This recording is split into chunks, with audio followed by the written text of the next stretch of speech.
Big balls here. Say, everybody haven't seen my balls. They're big and salty and brown. So this is a 19-year-old high school graduate who has used the unfortunate nickname Big Balls. You got some big testicles to pull this off, bro. Elon Musk, who apparently has adopted the alias, at least he changed his social media handle to Hairy Balls. Oh, don't nobody want them saggy-ass balls! Would you stop that process? Don't be a dick. Hairy Balls. Dick. Big balls. Women love huge balls. Love them. Everywhere I go, when I walk by, chicks are like turning their heads and going, whoa. Add big hairy balls to my shopping list. Never break, always fight, never quit, do it right, play the game. So DOGE and Elon Musk have been making the media insane. I am so ready. I'm going to break this video down into 4 parts. The last one is the most important, so let's go with number 1. So this is a 19-year-old high school graduate who has used the unfortunate nickname Big Balls. And I have gigantic balls! Online, so that would be one way that we could refer to him. He is now working at Musk's behest inside DOGE, and we looked into his background. Of course you looked into his background. That's what the media does, right? They don't like somebody, they go into their background. Let's keep going. And so we found, several notable things, Aaron, one of which is that this individual has founded multiple companies, including one with another unfortunate name, Tesla.Sexy LLC. I don't give a damn what you think! Which he established in 2021. He would have been around 16 years old. Now, this LLC controls dozens of web domains. So you're going to pretend like a website that has that name is all of a sudden offensive? Give me a break. Elon Musk, when he was creating Teslas, talked about Teslas being sexy. But of course, you can't expect the media to have a set of standards that they apply evenly. Our job tonight actually is to scare people to death on this subject. So, Kara, you hear this, and you have known Elon Musk for years. So now you look at these young men who are now in data and in the private information about maybe hundreds of millions of American citizens as young as 19, the big balls here. I'm talking about balls deep. That Katie's talking about. Most of them are in their early 20s. There's an exception I'm going to get to in a minute. I'm curious, though, Kara, how well does even Musk know these young men, do you think? You ain't got the answers, man! You ain't got the answers! I have no idea. I think there is no vetting whatsoever, as you can see, that's taking place. It took Katie and the really great team. Wired has done an astonishing job here. I could make a joke that's probably why he was hired. For all this ridiculous nonsense and other nefarious things. But, there's an expression in technology that's not, it's a feature, not a bug. Let's take a couple of points that she mentioned and break them down. First off, this woman has known Elon Musk for a very long time. So she didn't have a problem with Elon Musk until she decided to support Donald Trump. Isn't that weird how that works? That's suspicious. That's weird. She didn't mind being around a fascist while he was on the left, but now all of a sudden he supports somebody they don't like and she doesn't like him anymore. Secondly, this disparaging of young people. I thought the left loved people. As a matter of fact, I seem to remember that when Greta Thunberg was under 18, she was at the UN lecturing adults on climate change. Flashback. How dare you? End of flashback. Yet, she hasn't even graduated high school yet. Now all of a sudden we're concerned about young people, who are geniuses, by the way. You're a smart motherfucker, that's right. Going through the books of the federal government and finding massive waste, fraud, and abuse. Holy Jesus. What is that? What the fuck is that? It's 23 days in here, guys. 23 days. You're talking about 2.3 billion that was saved last year. These guys are saving 2.3 billion a day. Right, some of the details that have come out, like the $59 million spent on luxury hotels, it's actually not You're talking about the FEMA money that was abused for migrants? That was FEMA money for migrants? That's okay now? No. Your thoughts? What? What? Who? FEMA money that didn't go to people in North Carolina, Hawaii, and California. Odd. No, I'm not saying it's okay. I'm not saying it's okay. Don't put words in my mouth. So would you stop that? Would you stop that process? Man, there you go with that bullshit. Don't be a dick. The portrayal. We begin tonight with a full-on crisis in our democracy. Oh, here we go. As federal workers are literally locked out of their offices while operatives working for a private citizen essentially take over our government. Yeah, you can get her out. Get her out. If this were happening in any other country right now, I promise you, I'd be on the air calling it a coup. Bitch, please. As a senior advisor at the State Department, so I'm speaking from experience, this idea of folding USAID into state is not new. This was something discussed under Democratic regimes also. The idea being that you should have a policy focus on how your aid money is going, not a massive contracting vehicle with a lot of overhead. This is not the way to execute on fixing the challenges that we've had with bureaucracy. It's not the way to execute because they don't like it. It's too fast and it's too effective. They want studies and commissions and hearings that take years and go nowhere. These people are from the private sector. They do it within a day, faster than the government can even fathom. That's why they don't like it, because their systems are being torn apart in split seconds and they don't have time to react. That's why they're upset about it. Got some bad news for you.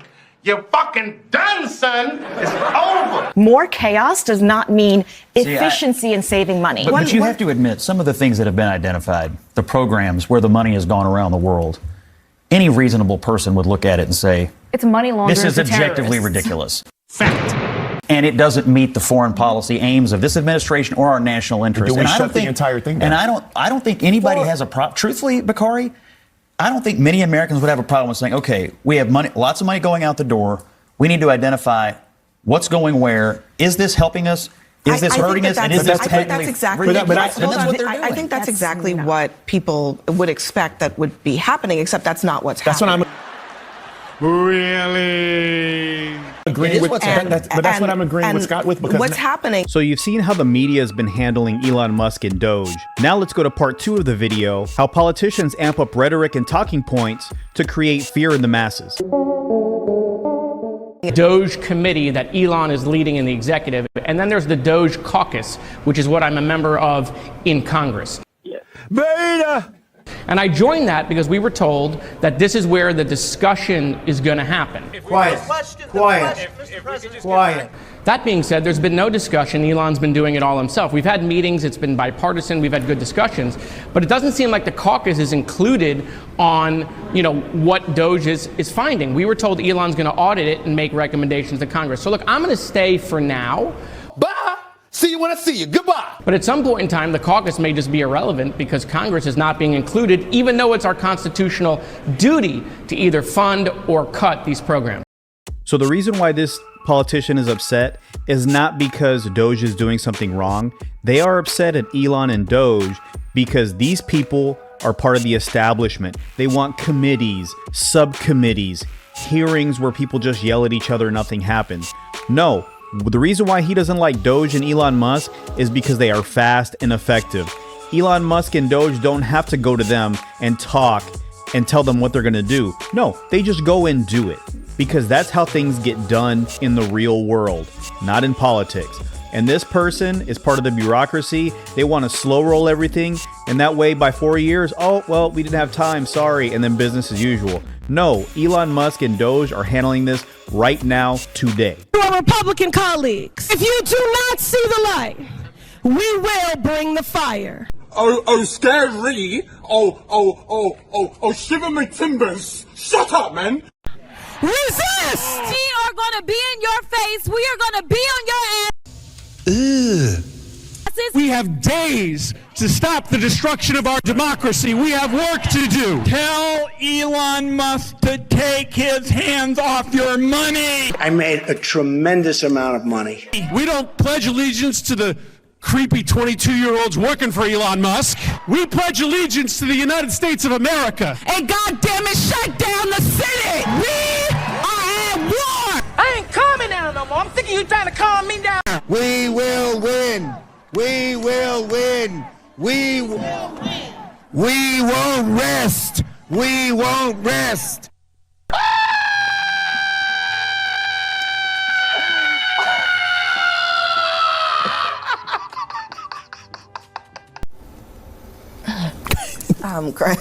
Gretchen. Yes, so they need the Democrats. Did you see the host's face? Because she knows it's a facade, it's a sham, and it's cringy as heck.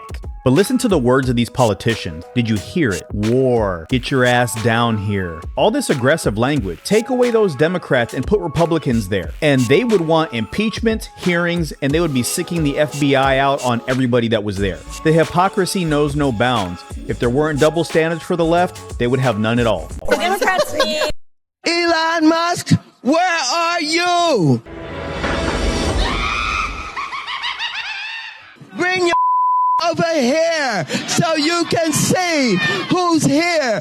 Let me ask you a question. Does that look like a face of change? Does that look like the face of accountability? Does that look like the face of responsibility? No. She is the establishment. She is a race hustler, and she takes advantage of being a congressperson to enrich her own pockets. This is like a bank robber trying to fire the cops and turn off the alarms just before he strolls. Yeah, right. Elizabeth Warren, the fake Indian. Give me a break. I'm supposed to listen to her? She lied about being a Native American to get into college. Why the hell should I listen to anything this woman has to say? Into the lobby. We are here to fight back. We're going to shut down Elon Musk's illegal operation. So we will see you in Congress, in the courts, and in the streets. Oh, no, she didn't. They claim that all of this chaos and confusion is about finding waste, fraud, and abuse.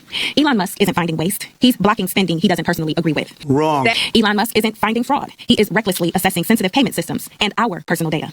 Wrong. Elon Musk isn't finding abuse. He's blatantly breaking laws with no transparency or accountability. And there I would say he is acting out abuse. That's a damn lie. So this really isn't about waste, fraud, and abuse, is it? How do I know for sure? Well, I'm glad you asked. Because when we tried to subpoena Musk this week, Republicans on the Oversight Committee blocked it. Yup! Now, why don't they want us to hear about all the great things he's doing? Because this is a power grab. They're nominating cabinet picks who believe that women don't belong in the workforce, in voting booths,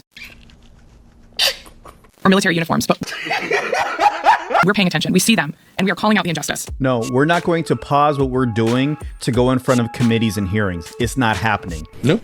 We're going to keep on doing what we're doing. Elon Musk is not doing anything illegal. She says illegal, but she can't cite any laws that have been broken. DOGE is under the executive branch. The executive, i.e. Donald Trump, is dictating what DOGE does. Period, point blank, end of story. And all these agencies are under the executive branch. So the executive, Donald Trump, has the right to know what his agencies are doing and how they're spending taxpayer money. And now we're going to go on to part 3 of this video. What happens when the media and politicians foment fear? This is what happens to people that have weak brains. My kids to school today and just dropped them off, and I just feel so sad. We do not care. Right? Like, we all knew this was coming, and then I think that yesterday was far worse than any of us could have anticipated. And I took the day off to just kind of protect my peace, and I plugged back in this morning, and it's just so bad. All day, I just have to listen to people complain about their stupid problems, and I just want to be like, shut up! Nobody cares! This is the only honest advice you're ever going to get from a therapist. Get over it! Stop abuse of power. Yes.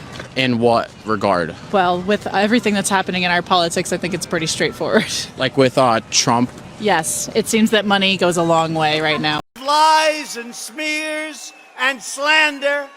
I can already tell you're going to see a contradiction. With these people, that's all you get. With our politicians, and that needs to stop. So would you say it was an abuse of power how they just removed Joe Biden out the Democratic primary and installed Kamala Harris? Go on. What did I tell you? What did I tell you? And I bet you she's not going to have a good answer for this. Let's listen. I don't know that I can comment on it. Mild shock. Ways that Middlebury fails its students make this sobering truth abundantly And now you're going to see why college is an absolute scam. Clear. This is heartbreaking. If there's anything you hear of what I'm saying, let it be this. When our hearts break, let them break open like pomegranates and burst with seeds that can take root. We are literally graduating the same month a fascist has taken office. This student, if you want to call her, is literally wearing a contradiction. She's wearing a garment in support of the Palestinians and a garment in support of the alphabet people. Yesterday I saw a man wearing fishnet stockings with a Palestinian flag. If he was in the Gaza Strip, in your opinion, how many meters would he make before he was prevented from celebrating his own identity? Well, they would take him, tie his hands behind his arms, and then throw stones at him until he dies. It doesn't mix. It's like oil and vinegar. Within 11 days, he has pulled out of the Paris Climate Agreement for the second time. We have achieved nothing. Denied the existence of trans people and unleashed a slew of ICE agents to arrest an average of 1,000 people every single day. Deported.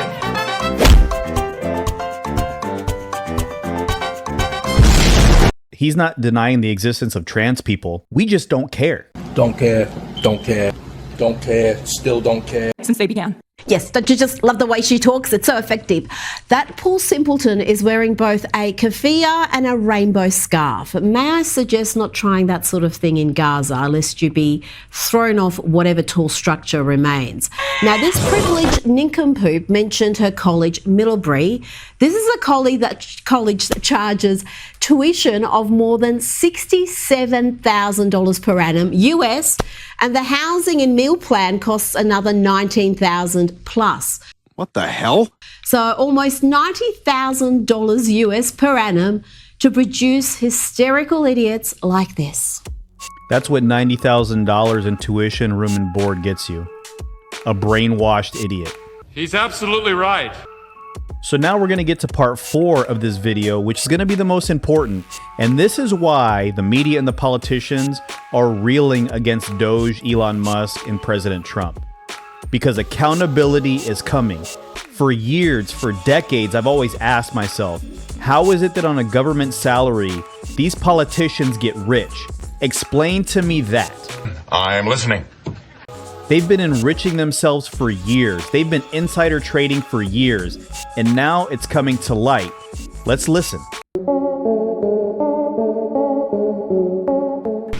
So what we're talking about here, we're really just talking about adding common sense controls that should be present, that haven't been present. We do find it sort of rather odd that there are quite a few people in the bureaucracy who have ostensibly a salary of a few $100,000, but somehow manage to accrue tens of millions of dollars in net worth while they are in that position. That's interesting. Which is, what happened at USAID. We're just curious as to where it came from. And this is the crux of the issue.